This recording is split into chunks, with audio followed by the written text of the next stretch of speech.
Il était une fois, dans un petit village enveloppé dans les bras de la nature, une famille si pleine d'amour et de bonheur qu'elle semblait emporter le soleil partout où elle allait.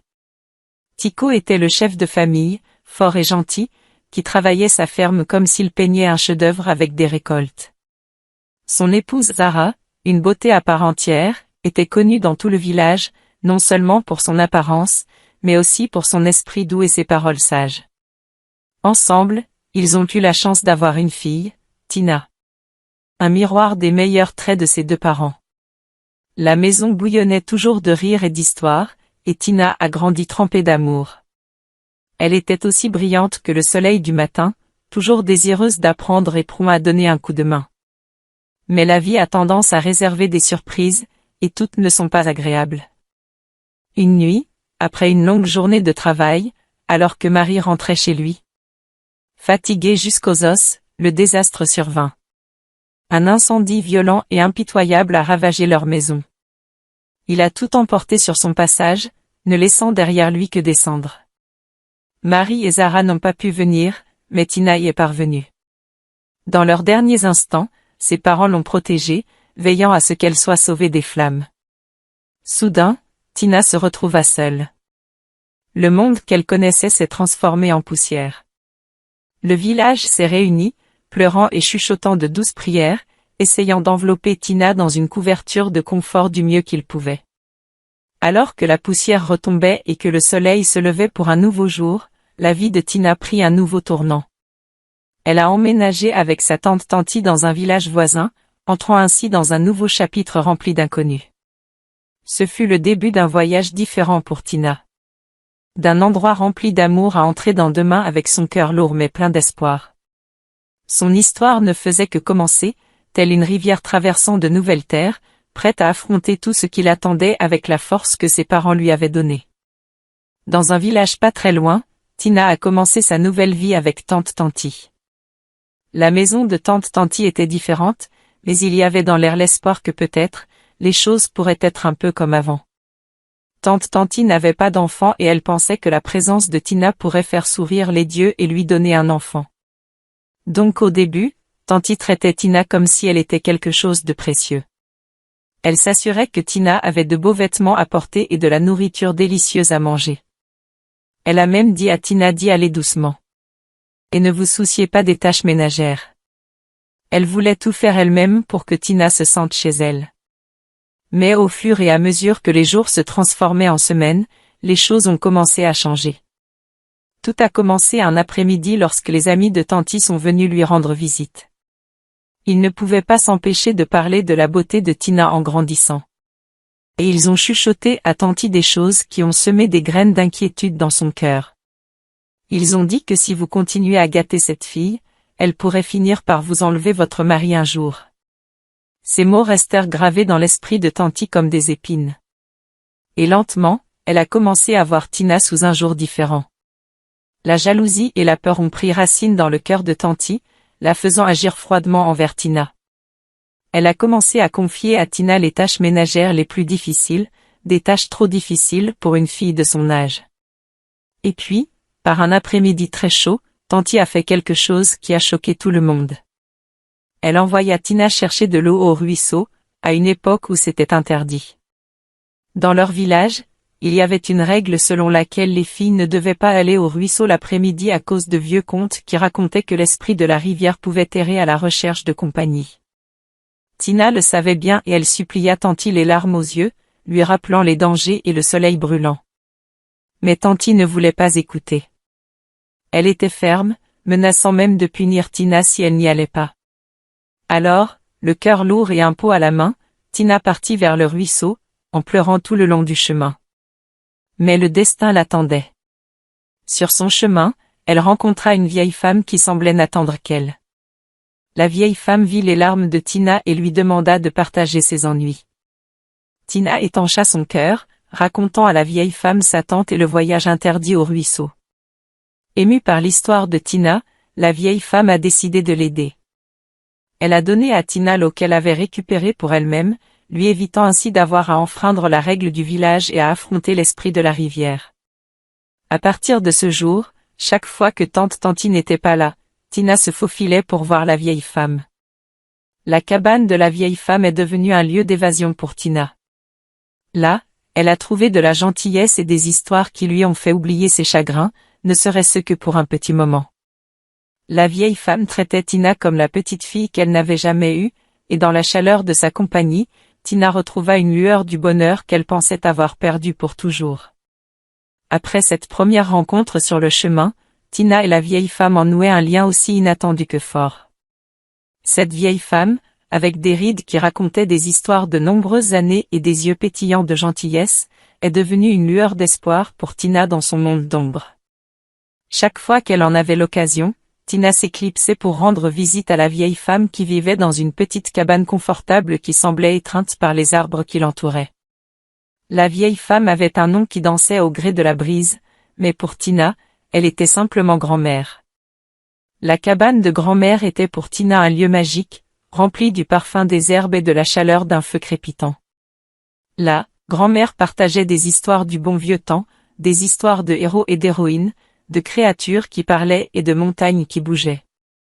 Tina écoutait, les yeux écarquillés, le déroulement de chaque histoire, une tapisserie de mots qui peignaient des images plus vivantes que toutes celles qu'elle avait vues. Mais grand-mère faisait bien plus que simplement raconter des histoires. Elle a aussi enseigné à Tina.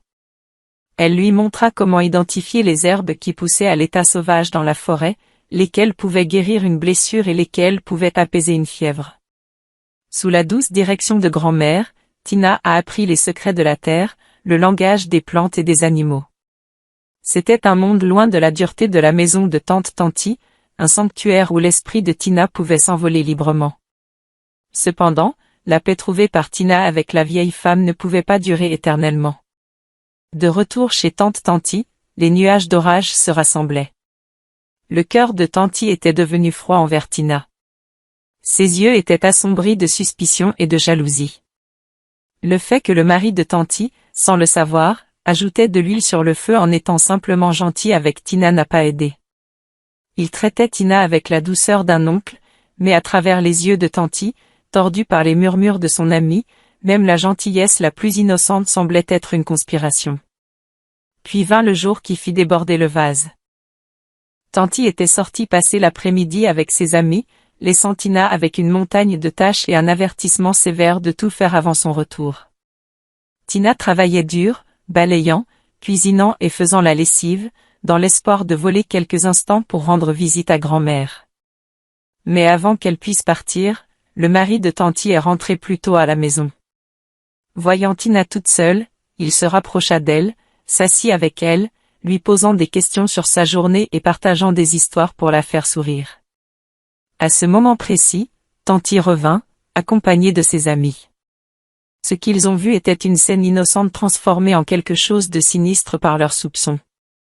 Tanti est entrée en colère, ses amis l'ont encouragée, accusant Tina d'essayer de séduire son mari. Tina et l'oncle ont essayé de s'expliquer, mais Tanti n'a pas voulu en entendre parler. L'accusation a fait l'effet d'une traînée de poudre. Répandre le chaos et détruire tout sur son passage. Sans aucune chance de se défendre, Tina a reçu l'ordre de faire ses valises et de partir. Le village a tenté d'intervenir, mais sans preuve et avec l'état d'esprit de Tanti, leurs paroles sont tombées dans l'oreille d'un sourd. Tina avait le cœur brisé, chassée sur la base d'un mensonge. Dans ces heures les plus sombres, l'oncle Colo, le frère de Tanti et un riche homme d'affaires d'une ville voisine sont venus à son secours. Malgré les vives protestations de sa sœur, Colo a compris les accusations et a décidé d'emmener Tina en ville avec lui. Déménager en ville, c'était comme entrer dans un autre monde pour Tina. C'était animé, bruyant et rempli de spectacles qu'elle n'avait jamais imaginés. L'oncle Dill a accueilli Tina dans sa maison, un endroit aussi chaleureux que grandiose. Sa femme et leurs 2 filles ont embrassé Tina à bras ouverts, la traitant non pas comme une parente éloignée mais comme l'une des leurs. Pour la première fois depuis l'incendie, Tina ressentait un sentiment d'appartenance. Elle fut inscrite à l'école où son intelligence et sa gentillesse gagnaient rapidement ses amis et l'admiration de ses professeurs. La ville offre à Tina un nouveau départ, une chance de reconstruire sa vie sur de nouvelles bases. Un endroit où elle était appréciée et aimée. Au milieu des rues animées et des immeubles imposants, Tina a trouvé une nouvelle maison, un endroit où les ombres de son passé ont commencé à s'estomper, remplacées par la lumière de l'espoir et la promesse d'un avenir meilleur. Juste au moment où Tina pensait qu'elle était en sécurité et loin de tous ses mauvais souvenirs, les ennuis la retrouvèrent. Cette fois, c'était oncle Colo. La personne même qui l'avait accueillie et avait promis de la garder en sécurité l'a trahi de la manière la plus inimaginable. Tout a commencé un jour comme les autres, avec la femme et les filles de Colo en visite, laissant Tina seule sous la garde de son oncle. Colo a approché Tina sous prétexte de la surveiller, mais ses intentions étaient loin d'être bonnes. Au début, il s'assit à côté d'elle sur le lit. Mais ensuite il a commencé à la toucher sur la poitrine et finalement à la forcer à coucher avec elle. Ces moments-là, la confiance que Tina avait placée en oncle Colo, le respect qu'elle avait pour lui en tant que tuteur et mentor se sont brisés. Gelée par le choc et l'incrédulité, Tina ne pouvait pas comprendre comment l'homme qui avait été son sauveur était devenu la source de sa plus profonde douleur.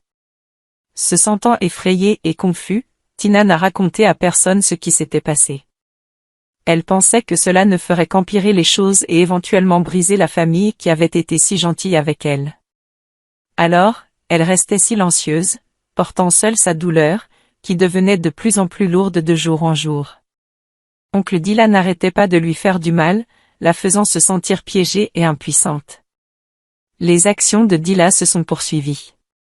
Chaque fois que sa femme et ses enfants n'étaient pas là, il se dirigeait vers la chambre de Tina et dormait avec elle.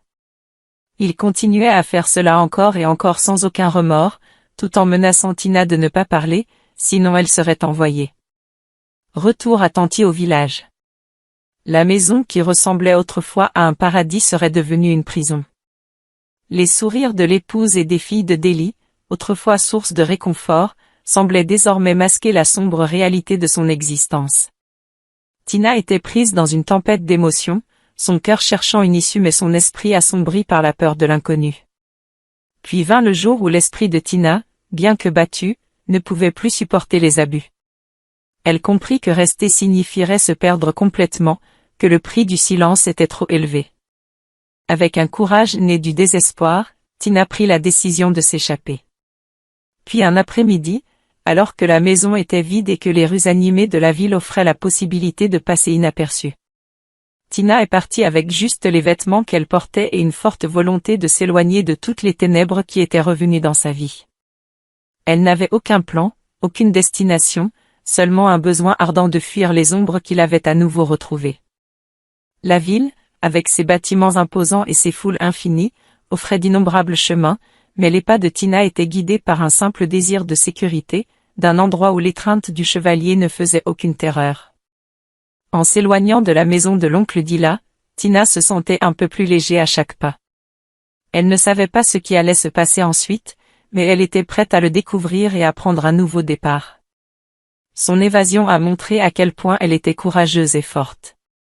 Prouvant que même lorsque les choses vont vraiment mal, vous pouvez toujours trouver le chemin vers des jours meilleurs.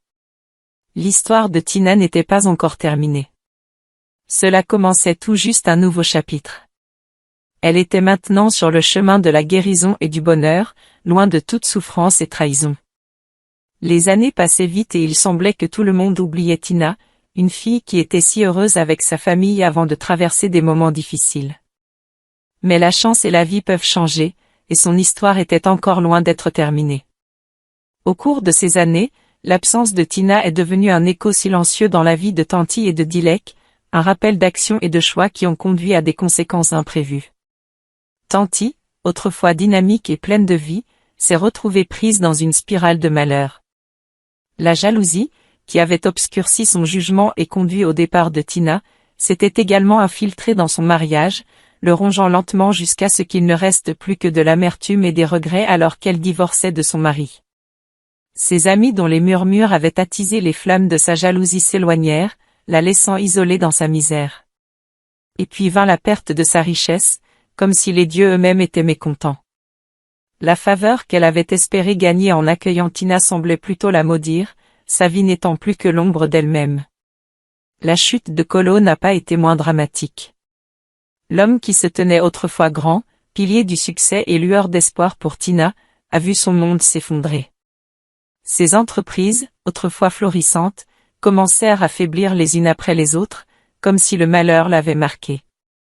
La richesse qu'il avait accumulée s'est dissipée comme un brouillard matinal sous le soleil brûlant des mauvais investissements et des ralentissements économiques imprévus. Sa réputation était également ruinée. Les gens ont commencé à parler dans son dos des mauvaises choses qu'il avait faites. Cela faisait que les autres ne voulaient plus être avec lui, même les amis qu'il aimait beaucoup. Après tout cela, Dal retourna au village. Car il n'y a plus aucun espoir de réussite pour lui dans la ville. Sa femme l'a quitté parce qu'il ne pouvait plus subvenir aux besoins de la famille et ses amis l'ont mis à l'écart parce qu'il ne pouvait plus s'intégrer. Dans le village où la vie peut prendre des tournures surprenantes, Tanti et Colo, qui ont tous deux maltraité Tina dans le passé, se sont retrouvés un jour à marcher ensemble jusqu'à la rivière. Cet endroit leur rappelait beaucoup Tina, qui apportait de la joie puis devenait un motif de tristesse dans leur vie. Au bord de la rivière, ils rencontrèrent la vieille femme qui avait été là pour Tina dans ses bons et ses mauvais moments. Se sentant coupable et espérant trouver un peu de paix, Tanti et Colo lui ont confié tous leurs soucis qui étaient tous dus à ce qu'ils avaient fait à Tina. La vieille femme écoutait tranquillement. Son visage ne révélait pas ce qu'elle pensait de leur histoire. Lorsqu'elle a posé des questions sur Tina, cela a durement frappé Tanti et Colo, les faisant réfléchir au mal qu'ils ont fait et à la culpabilité qu'ils portaient. Ils se tenaient là devant quelqu'un qui connaissait toute l'histoire, espérant des réponses ou peut-être un moyen d'arranger les choses juste au bord de la rivière. Au lieu de mots de réconfort ou de condamnation, la vieille femme leur tendit un petit sac dont le contenu était inconnu. « Prends ça, dit-elle, sa voix étant un murmure de feuilles. Donnez-le à Tina. Si jamais vous la revoyez.